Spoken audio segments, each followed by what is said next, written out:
Assalamualaikum dan selamat sejahtera. Cikgu ucapkan kepada semua murid 6 Biruni. Selamat berkenalan dan selamat datang dalam kelas Bahasa Melayu Cikgu Nazhan. Dan insya-Allah cikgu akan mengajar kamu Bahasa Melayu dari 28 Jun sehingga 1 Oktober nanti. Jadi ayuh bersama-sama cikgu kita sama-sama mencari ilmu dan mendalami ilmu Bahasa Melayu ini. Baiklah, jadi topik kita hari ini adalah iaitu hormati bendera kita. Bila cikgu nak tanya kamu, okey, apa nama bendera kita? Apa nama bendera Malaysia? Ya, iaitu Jalur Gemilang. Jalur Gemilang ni merupakan kata nama khas. Jadi kalau kamu nak tulis dalam ayat, mesti huruf besar. J huruf besar, G huruf besar. Jadi Jalur Gemilang. Baiklah, jadi hari ini cikgu nak terangkan kepada kamu, kita sebenarnya ada 5 cara untuk kita menghormati bendera kita. Baik, sebelum kita mengetahui bagaimanakah cara untuk kita menghormati bendera kita, cikgu nak tanya kamu tahu tak siapakah sebenarnya pencipta bendera Malaysia? Kalau kamu nak tahu, pencipta Jalur Gemilang sebenarnya ialah Muhammad bin Hamzah. Beliau ialah pencipta bendera Malaysia. Kalau boleh lihat gambar di sebelah, kan? Okey. Jadi kalau kita lihat, beliau telah mencampur adukkan bagaimana menerapkan unsur-unsur daripada identiti agama dari segi bulan, bintang daripada kerajaan Osmania, dan juga beliau menggabung jalin, dan akhirnya kalau kita lihat di situ berlakulah proses pembentukan daripada reka bentuk. Ada 3 proses itu, reka bentuk bendera asal, kemudian menjadi Jalur Gemilang yang ada berapa? 4 warna, iaitu merah, putih, biru dan juga kuning. Kamu selalu kan nyanyi lagu Jalur Gemilang, cikgu pasti kamu sudah tahu. Tetapi apakah 5 cara untuk kita menghormati bendera kita? Baik, jom bersama-sama cikgu. Okey, cara yang pertama iaitu kita lihat. Okey. Cara yang pertama iaitu sebagai lambang kebesaran dan kedaulatan negara. Okey, apa yang dimaksudkan dengan sebagai lambang kebesaran dan kedaulatan negara?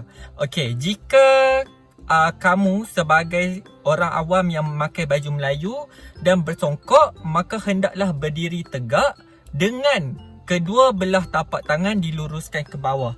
Maksudnya, okey, bila dalam bajis kedaulatan ataupun sebagai lambang kebesaran, jadi kita kena yang pakai baju Melayu semua kena berdiri tegak, tangan di paha. Okey. Jika anda seorang awam dan memakai lain-lain pakaian, anda juga mestilah berdiri tegak dengan kedua tangan diluruskan ke bawah. Okey, sama juga. Dan jika anda seorang awam yang memakai topi, maka topi tersebut mestilah dibuka dan diletakkan ke dada sebelah kiri. Okey, kamu boleh tengok. Okey, gambar di sebelah. Okey, kita lihat. Ada perbandingan 3 orang di situ. Kalau kita lihat, seorang pakai baju Melayu, seorang awam memakai baju biasa, dan lagi satu dia memakai topi. Jadi dia membuka topi tersebut. Okey, selalunya waktu bila kita akan berdiri tegak, luruskan tangan ni? Kalau kita lihat, contohnya ketika menyanyikan lagu Negaraku, ketika acara-acara mengangkat bendera, contohnya ketika Hari Sukan dan sebagainya, yang mengangkat kedaulatan dan juga kebesaran negara kita. Jadi kita akan berdiri. Okey. Dan yang kedua, kita lihat. Okey. Yang kedua, cara yang kedua iaitu sebagai tanda berkabung. Contohnya, kalau ketika kamu masih ingat lagi peristiwa MH370, ketika bagaimana negara ketika itu berkabung disebabkan orang kata bencana ataupun perkara yang menyedihkan telah menimpa negara pada waktu itu. Jadi bendera Malaysia dikibarkan separuh tiang. Dikibarkan separuh tiang sebagai tanda berkabung. Berkabung tu apa? Sebagai tanda kita menghormati kesedihan yang dialami pada rakyat Malaysia ketika itu.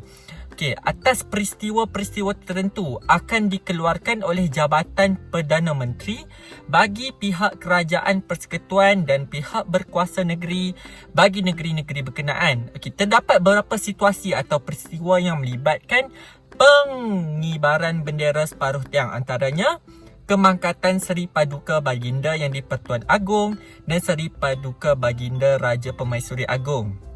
Okey, lagi apa contoh dia? Kemangkatan Duli Yang Maha Mulia Raja-Raja dan Raja. Tu berapa contoh. Kalau kita sebagai tanda berkabung, kita akan turunkan bendera separuh tiang. Okey, contoh dia kamu lihat di situ.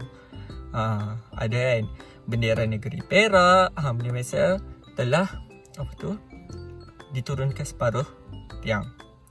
Okey, sekarang kita lihat cara yang ketiga bagaimana kita hendak menghormati bendera kita, iaitu sebagai tanda menghormati jenazah. Okey, lazimnya bendera Malaysia boleh digunakan untuk menutup keranda di dalam istiadat pengemudian negara.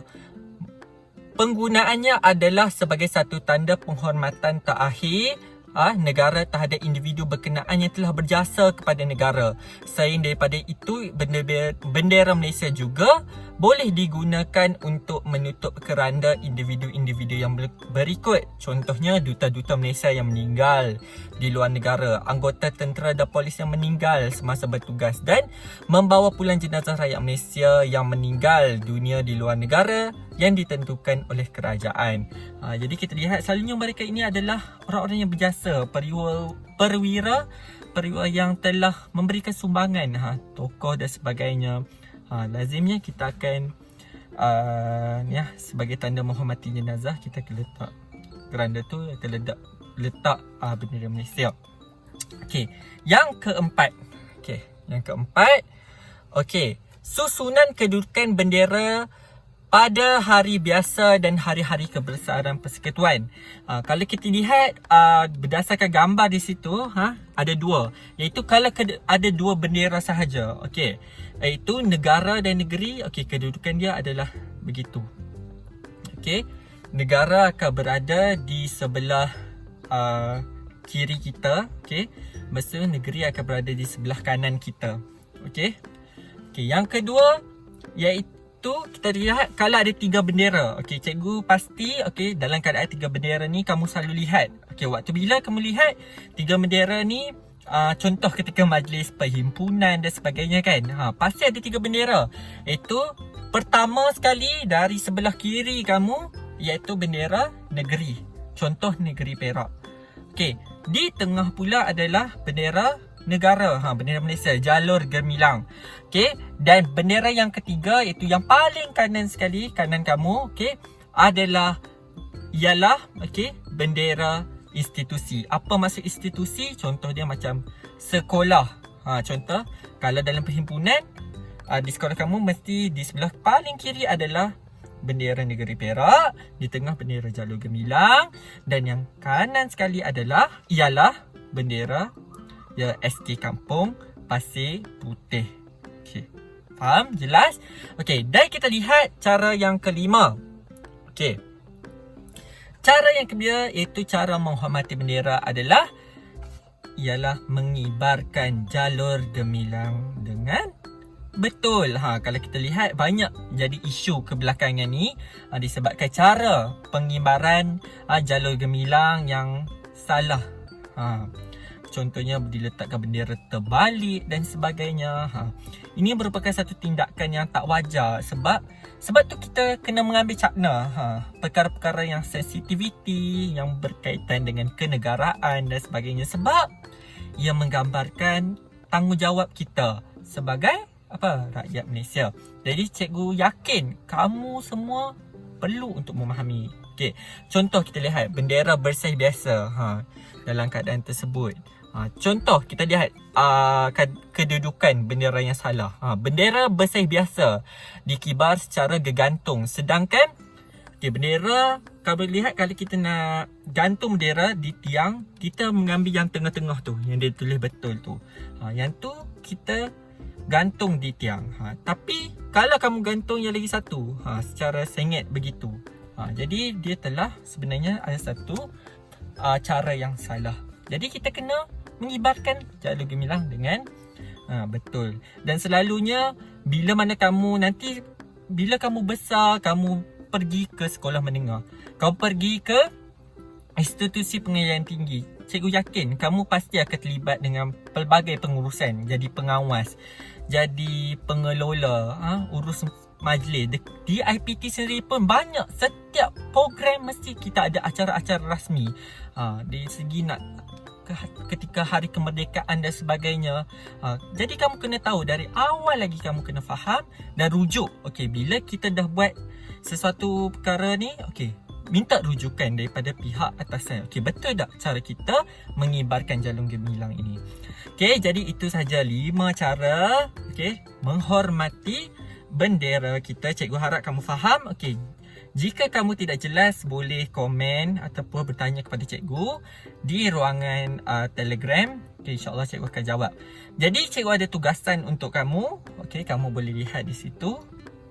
Okey, pertama cikgu nak kamu jawab. Okey, kita ada 2 latihan. Pertama, kita akan bermain quiz. Okey, pertama itu jawab 10 soalan quiz yang cikgu berikan di Telegram. Dan kita akan pilih 3 pemenang.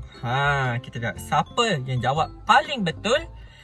Dan masa yang ambil adalah cepat menjawab soalan tersebut. Jadi dia akan kira sebagai pemenang.